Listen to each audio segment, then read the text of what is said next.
Halo semua, ketemu kembali dengan saya Ibu Mei atau Ibu Meriani. Pada sesi ini kita akan membahas topik aset tidak berwujud. Apa sih aset tidak berwujud?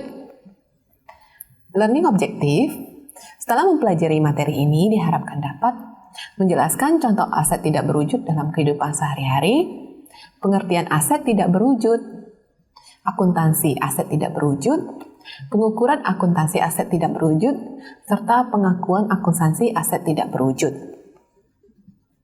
Nah, aset tidak berwujud adalah harta tak terlihat yang memberikan manfaat. Atau sesuatu yang kita, kalau dalam kehidupan sehari-hari, aset tidak berwujud seperti misalnya, kesehatan kita merupakan aset tidak berwujud.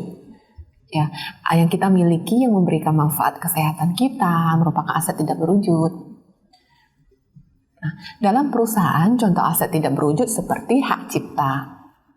Hak cipta itu apa? Seperti dalam karangan buku misalnya, perusahaan menciptakan sesuatu didaftarkan ke Dirjen hak cipta.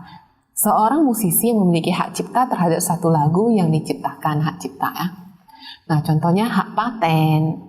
Misalnya menciptakan alat, menciptakan rumus, dipatenkan. Hak paten. Desain mesin dari suatu pabrik mobil yang bisa menghasilkan keuntungan bagi perusahaan. Dipatenkan, jadi ada hak paten, itu aset tidak berwujud, harta yang kita milik. Kalau dalam perusahaan misalnya memberikan manfaat kepada perusahaan tapi tidak berwujud. Nah, contohnya hak cipta, hak paten gitu. Merek dagang yang merupakan hak suatu perusahaan dalam memasarkan produk yang mereka produksi dan jual gitu. Jadi merek dagang. Kalau dalam kehidupan sehari-hari misalnya kita memiliki kesehatan merupakan harta aset kita yang tidak berwujud gitu ya. Kita memiliki kebaikan hati merupakan aset kita atau harta kita. Pengakuan aset tidak berwujud. Nah, bagaimana sih pengakuan aset tidak berwujud dalam akuntansi keuangan?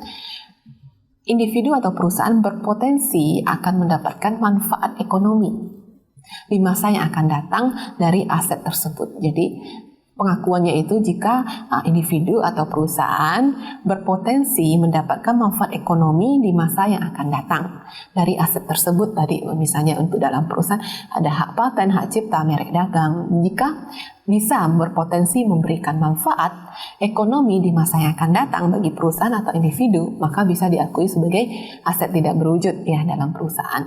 Contohnya aset tidak berwujud misalnya KFC itu bagi perusahaan KFC itu adalah aset tidak berwujud karena berupa franchise bisa dijual. Misalnya kalau ibu mau buka KFC, ibu harus membeli dulu franchise-nya ke perusahaan KFC.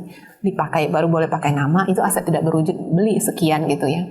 Nah, biaya dalam perolehannya bisa diukur dengan handal, maka diakui. Tadi ya bisa berpotensi mendapatkan manfaat ekonomi di masa yang akan datang, dan biaya dalam perolehannya bisa diukur dengan handal, maka diakui sebagai aset tidak berwujud. Contoh aset tidak berwujud tidak seperti aset fisik. Tadi tanah, gedung, mesin itu berwujud, kelihatan kan? Nah, kalau ini yang tidak berwujud, tapi harta aset. Tadi hak paten, hak cipta, merek dagang. Bagaimana pencatatan aset tidak berwujud? Misalnya pada saat pembelian, misalnya ibu membeli tadi franchise KFC. Nah, pada saat ibu membeli secara cash, maka pencatatannya adalah aset tidak berwujud.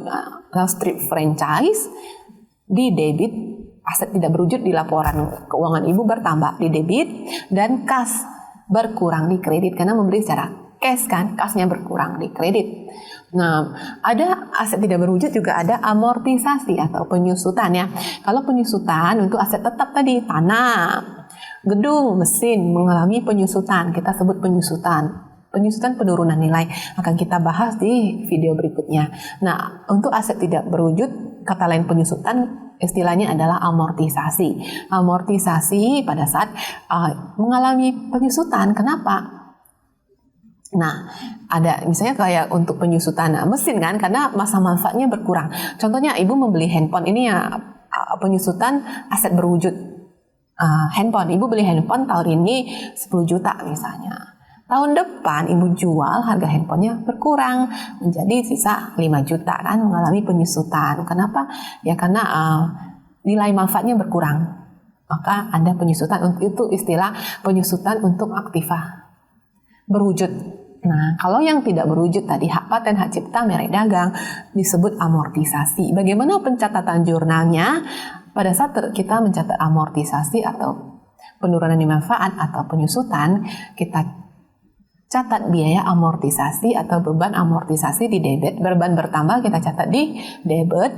Nah, kas di kreditnya aset tidak berwujud. Aset tidak berwujud kan aset bertambah di debit, di kredit artinya aset berkurang ya, karena tadi udah di aset tak berwujud berkurang karena sudah diamortisasi atau penurunan nilai manfaat. Jadi pada saat pencatatan amortisasi, jurnalnya beban amortisasi atau biaya amortisasi pada aset tidak berwujud. Ya, debit biaya amortisasi, kredit aset tidak berwujud, debit beban bertambah di debit, aset tak berwujud berkurang di kredit. Bagaimana penilaian pengukuran aset tak berwujud? Nah, harga beli termasuk bea masuk impor. Jadi pengukurannya berapa sih yang jadi kok semua biaya harga beli termasuk bea masuk impor, pajak pembelian yang tidak dapat ditambahkan setelah dikurangkan dengan diskon dan rabat ya. Jadi semua biaya yang dikeluarkan untuk membeli aset tak berwujud tadi. Misalnya ibu beli franchise KFC, untuk ibu buka KFC, ibu beli kan, ada biayanya, misalnya harga beli termasuk bea masuk, ada biaya, ada pajak dan lain, setelah dikurangi diskon dan rabat.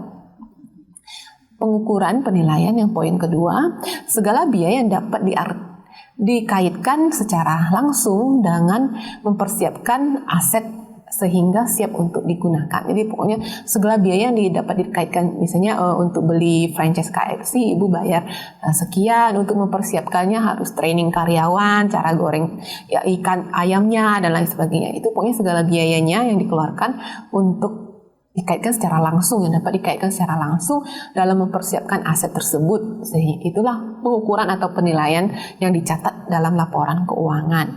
Bagaimana pelaporan aset tidak berwujud? Aset tidak berwujud disajikan dalam neraca ya, dalam neraca atau balance sheet atau financial of position ya. Financial position, statement of financial position. Kalau dalam bukunya KISO disebut statement of financial position atau neraca atau balance sheet.